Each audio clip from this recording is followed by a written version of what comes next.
আল্লাহ নবী সাল্লাল্লাহু আলাইহি ওয়াসাল্লাম তিনবার সালাম দিলেন, আসসালামু আলাইকুম, আসসালামু আলাইকুম। কোন আওয়াজ নেই, কোন কিচ্ছু নেই। আবার সালাম দিলেন, আসসালামু আলাইকুম। কোন আওয়াজ নেই ঘর থেকে। আল্লাহ নবী সাল্লাল্লাহু আলাইহি ওয়াসাল্লাম সেই মহিলাকে বলল, ও আমার মা, বাড়ি থেকে তো কোনো আওয়াজ আসছে না গো মা, তো এখন আমরা কি করবো? চলো আমরা চলে যাই আবার বাড়ির মধ্যে ঘুরে, হতে পারে কালকে আমরা আবার আসবো, কালকে আমরা আবার যে প্রস্তাব রাখবো।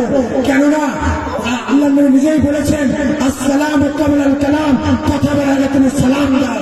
কিন্তু আমরা কোনো একটা বাড়িতে গেলে প্রথমে ডাইরেক্ট ঢুকে যাই, কোনো সালাম দিই না, কোনো কিচ্ছু প্রয়োজন মনে করি না। কিন্তু আল্লাহ নবী নিজেই বলেছেন যে বাড়ি ঢোকার আগে তুমি সালাম দাও। সঙ্গে সঙ্গে আল্লাহ নবী সেই মহিলাকে বলল, মহিলা চলো আমরা বাড়ির দিকে চলে যাই। কেন তিনবার সালাম দিলাম, কোনো কি আসার চেষ্টাই করলো না।